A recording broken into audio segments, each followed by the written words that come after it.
오늘은 신앙은 말씀을 듣는 데서 시작된다라는 제목으로 함께 은혜를 나누고자 합니다. 우리가 오늘 살펴보는 이 신명기 7장은 가나안 땅에 들어가기 직전에 이스라엘 백성들에게 주시는 하나님의 말씀입니다. 하나님께서 그들을 애굽에서 구원해 내셨을 뿐만 아니라 이제는 약속의 땅 가나안으로 인도하시면서 그 땅을 차지하게 하실 것이라는 분명한 약속을 주고 계십니다. 그러나 단순히 땅을 주시는 것이 목적이 아니라 그 땅에서 거룩한 백성, 즉 하나님의 소유된 백성으로 어떻게 살아가기 원하는지 말씀해 주고 계십니다. 따라서 하나님은 이스라엘에게 두 가지의 말씀을 분명히 주고 계십니다. 하나는 가나안 족속들과 철저히 구별될 것, 또 하나는 하나님의 명령을 잊지 말고 끝까지 지킬 것입니다. 한번 본문을 구체적으로 좀 살펴보면 먼저 1절과 2절에 보면 하나님께서 이스라엘에게 주시겠다 약속하신 이 가나안 땅에는 이미 7족속, 1절에 보면 헷 족속, 기르가스 족속, 아모리 족속, 가나안 족속, 브리스 족속, 히브리 족속, 여부스 족속이 살고 있다라고 말씀해 주고 계십니다. 이들은 이스라엘보다 수적으로도 많았고 군사적으로도 강한 민족들이었습니다. 그러나 하나님은 그들을 반드시 이스라엘 백성 앞에 그 앞에서 쫓아내시고 그들을 이스라엘의 손에 넘겨주시겠다라고 이렇게 약속해 주고 계십니다. 즉 승리는 이스라엘의 능력에 달려있는 것이 아니라 하나님의 주권에 또 주권적인 역사에 달려있다는 사실을 강조해 주고 계십니다. 하지만 하나님은 단지 그 땅을 정복하는 데서 멈추지 않고 2절부터 5절의 말씀을 보면 더 중요한 명령을 주고 계십니다. 이스라엘이 그 족속과 어떤 언약도 맺지 말고 심지어 결혼도 하지 말라라고 이렇게 말씀하시죠. 그 이유는 아주 분명합니다. 그들과 섞이게 되면 결국 그들의 신을 따르게 되고 하나님을 떠나 우상 숭배의 길로 빠질 수밖에 없기 때문에 그렇습니다. 하나님은 단순한 외적인 정복이 아니라 내적인 정결함과 또 거룩함을 유지하는 데 더 중점을 두고 계신다는 것을 알 수가 있습니다. 이어지는 6절부터 8절을 보면 이스라엘을 하나님의 백성으로 택하신 이유에 대해서 밝히고 계십니다. 이스라엘은 다른 민족보다 수가 많아서 택함을 받은 것이 아닙니다. 오히려 가장 작고 연약한 민족이었기에 하나님께서는 그들을 택하셨다라고 말씀하고 계시죠. 즉, 이 선택은 이스라엘의 자격이나 공로에 근거한 것이 아니라 다만 하나님의 사랑과 은혜 그리고 조상들과 맺으신 언약에 대한 신실하신 하나님이시기 때문입니다. 하나님은 아브라함과 하신 약속을 기억하시고 그 약속을 이루시기 위해 지금 이스라엘을 이끌고 계시다라고 말씀해 주고 있죠. 이어 9절부터 11절은 하나님의 언약의 핵심이 무엇인지에 대해서 말씀해 줍니다. 하나님은 자기를 사랑하고 그 계명을 지키는 자에게는 천대까지 언약을 지키고 인애를 베푸시는 신실하신 분이시다. 반면 하나님을 미워하고 불순종하는 자에게는 지체하지 않고 즉시 보응하는 공의로운 하나님이 되신다라고 말씀하죠. 즉 하나님의 언약은 은혜와 심판이라는 두 얼굴을 동시에 가지고 있다는 것을 말씀해 줍니다.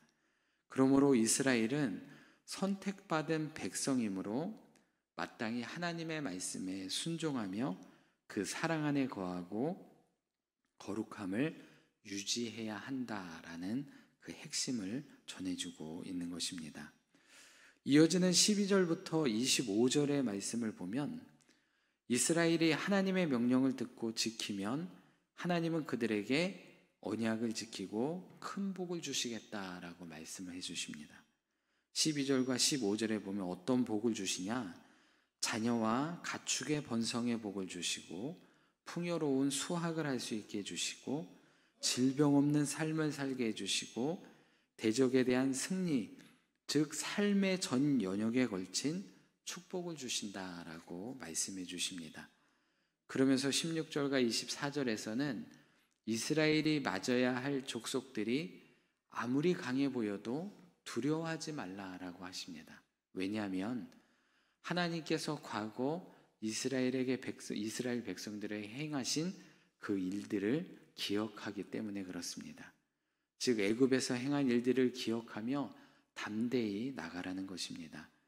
그러면서 22절에 하나님은 그들을 한꺼번에 내어 쫓지 않고 점차적으로 몰아내어 땅을 차지하게 하실 것이고 하나님의 계획과 질서에 따라 모든 것을 이루어 주시겠다라고 확실한 약속을 주십니다.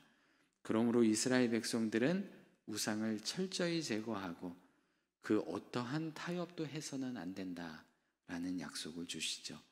이것이 하나님의 선택받은 백성이 약속의 땅에 들어가서 거룩하게 살아야 할 길임을 말씀해주고 있는 것입니다.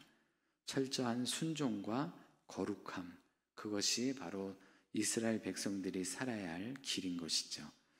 그러면 오늘 본문을 통해 우리에게 주시는 영적인 교훈 한 가지만 살펴보겠습니다. 그것은 신앙은 말씀을 듣는 데서 시작된다라는 것입니다. 오늘 우리가 함께 읽은 이 12절 말씀을 보면 너희가 이 모든 법도를 듣고 지켜 행하면 내 하나님 여호와께서 내 조상들에게 맹세하신 언약을 지켜 내게 인애를 베푸실 것이라 라고 말씀하고 있습니다.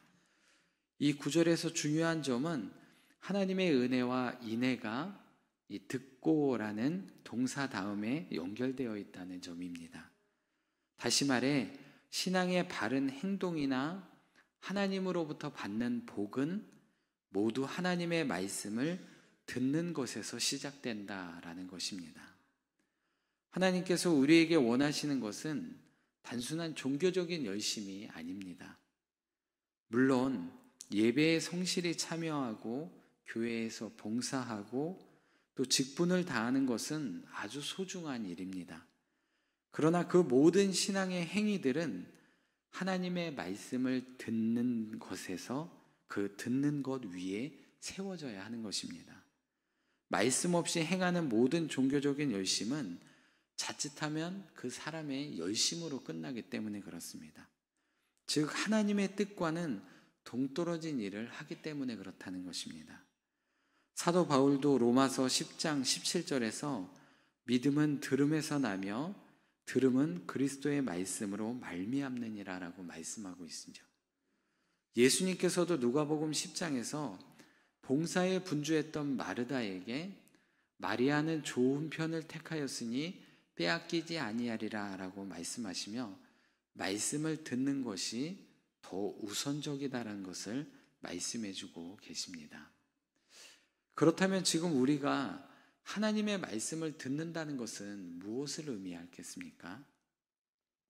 이 고대 이스라엘 백성들은 직접 낭독되는 율법의 말씀을 귀로 들을 수밖에 없었습니다. 그들에게는 이 성경책이 개인에게 주어지지 않았기 때문에 그렇습니다.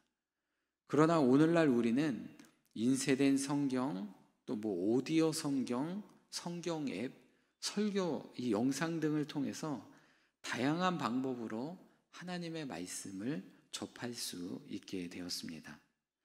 그러나 그 중에서도 가장 본질적이고 중요한 방법은 바로 스스로 성경을 읽는 것입니다.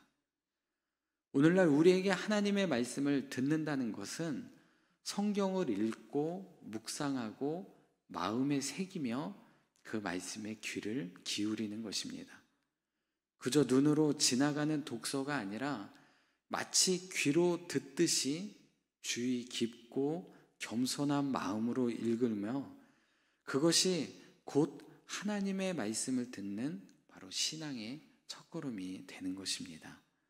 그러므로 하나님의 뜻을 알고 하나님을 기쁘시게 하며 진정한 신앙의 길을 걷고자 한다면 말씀을 듣는 일, 곧 성경을 가까이 하는 일을 삶의 우선순위에 두어야만 하는 것입니다. 다른 무엇보다 조용히 하나님의 말씀 앞에 머물고 그 말씀에 마음을 열 때 우리는 하나님의 뜻을 분별할 수 있게 되고 그 뜻대로 살아갈 수 있습니다. 말씀을 듣는 것에서 신앙이 시작되고 말씀을 듣는 것에서 하나님과의 관계가 자라나게 되는 것이죠. 오늘도 우리의 삶의 분주함 속에서 하나님의 말씀에 귀 기울이며 시작되는 우리의 삶이 되시기를 바랍니다. 그 들음 속에서 하나님의 인애와 언약의 신실하심이 우리의 삶을 이끌어 가시는 걸 경험하게 되실 것입니다. 그럼 복된 삶이 되시기를 바랍니다. 기도하겠습니다. 사랑의 하나님, 오늘도 말씀을 통해 우리에게 생명의 길을 보여주시니 감사를 드립니다. 신앙의 첫걸음이 하나님의 말씀을 듣는 데 있음을 알게 하시고 분주한 삶 속에서도 언제나 말씀 앞에 귀 기울이는 삶이 되게 하옵소서. 말씀을 듣는 자에게 인애를 베푸신다고 하신 주님, 우리가 귀로만이 아니라 마음으로 듣고 순종으로 살아가게 하여 주옵소서. 말씀을 우선순위로 살아가는 복된 삶이 되게 하여 주옵소서. 수술 후 회복 중이신 우리 장양희 원로 목사님을 붙들어 주시고 하루하루 강건함을 더하여 주옵소서. 지휘의 손길로 회복의 속도를 빠르게 하시고 하나님의 평안과 기쁨이 가득하게 하여 주옵소서. 특별히 새롭게 위임받으신 우리 신명호 담임 목사님의 사역 위에 성령의 기름 부음 부어주시고 지혜를 더하셔서 주님의 말씀을 온전히 전하고 성도들을 사랑으로 이끄는 목자가 되게 하여 주옵소서. 사역하는 데 어려움 없도록 건강 주시고 물질 주시고 용건도 더하여 주옵소서. 또한 새벽마다 찬양으로 헌신하는 우리 천사 찬양들을 기억하여 주시고 이른 새벽부터 하나님께 찬양으로 올려드리며 예배를 깨우는 우리 천사 대원들에게 하늘의 기쁨과 은혜를 더하여 주옵소서. 매일의 헌신 가운데 지치지 않도록 세임과 건강 주시고 각자의 삶에도 주님의 풍성한 은혜가 넘치게 하여 주옵소서. 그들의 가정과 일터에도 하나님의 평안과 축복이 가득하게 하여 주옵소서. 우리를 사랑하시는 예수님의 이름으로 기도드립니다. 아멘.